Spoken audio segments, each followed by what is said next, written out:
La Guerra de Espadán. Estamos en 1525, en los comienzos de lo que se conoce en Historia de España como la Edad Moderna. Carlos V, emperador del Sacro Imperio Romano Germánico, reina como líder indiscutible de la cristiandad en el mundo, y cómo no, en los reinos, estados y señoríos hispanos. Al este, otro gran emperador, conocido como el Magnífico, gobierna desde los principios del Islam el Imperio Otomano, y pugna con Carlos V por la hegemonía del Mediterráneo. En Valencia, uno de los reinos de la Corona de Aragón, doña Germana de Foix, viuda de Fernando el Católico, gobierna siguiendo las órdenes de Carlos V. ¿Y en Lavall? ¿Qué estaba sucediendo por aquel entonces?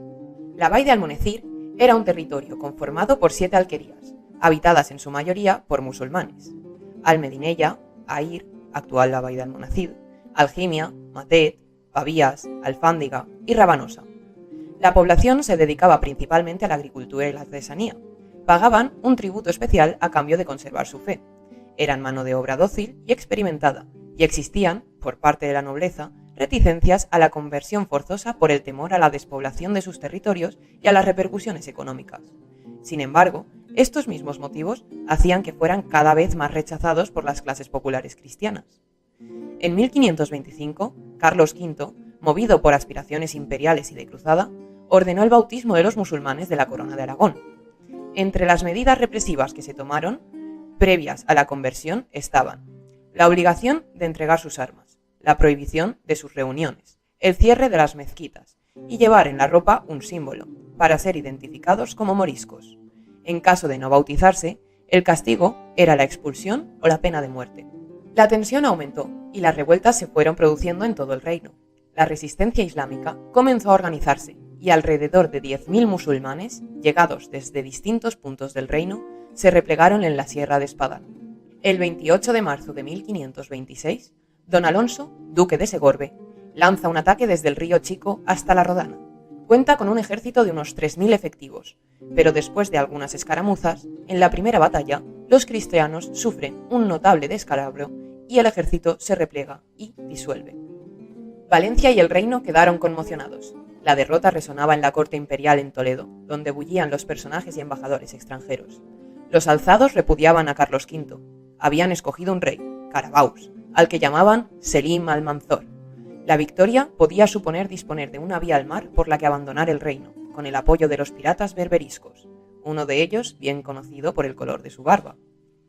Enfurecido, el emperador, ante la falta de interés de don Alonso en el cumplimiento de sus órdenes, mandó a Fray Luis de Guevara para que devolviera al duque al buen camino. El sacerdote no solo tenía que reprenderlo por su escaso celo en la causa de la fe, sino también por los excesos de su vida privada. Las malas lenguas afirmaban que don Alonso tenía 3 o 4 mancebas en la morería de Segorbe, a las que visitaba sin ningún recato. El conflicto se agravó cuando en mayo de 1526 un grupo de 200 musulmanes llevaron a cabo una escaramuza, llegando a un pueblo de la costa.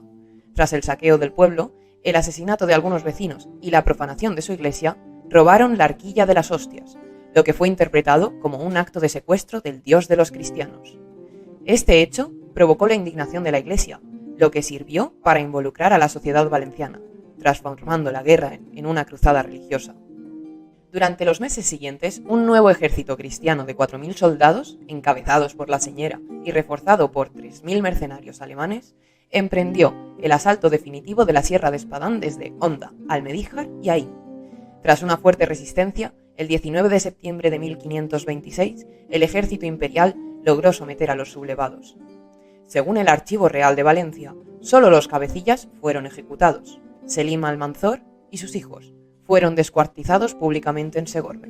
También Doncel y Orejudo fueron capturados en Espadán y conducidos a Valencia, donde el verdugo Miquel Díaz ofició la venganza.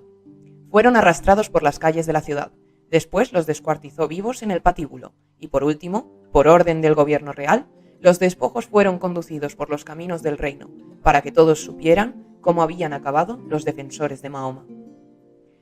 Las consecuencias para el resto de la población musulmana fueron devastadoras. Además del bautismo forzoso, sufrieron la confiscación de sus bienes y fueron vendidos como esclavos. Muchos soldados vendieron rápidamente a sus cautivos y se generó un mercado creciente de esclavos musulmanes en el reino. lo que contrarió al emperador, que exigía su parte de los beneficios de las transacciones, el quinto real.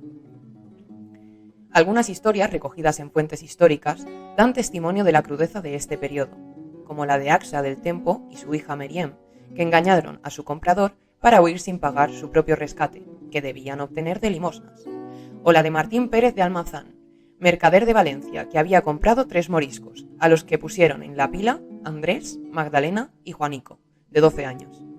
Hacia noviembre de 1529 se escaparon y Almazán, al denunciarlo, se mostró convencido de que habían vuelto a la Vall d'Almonesir.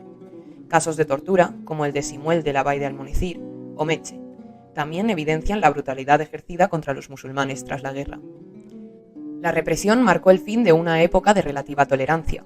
La derrota no solo significó la pérdida de libertad para miles de personas, sino también la extinción de una cultura rica cuyo legado perdura hoy en día a nuestro alrededor.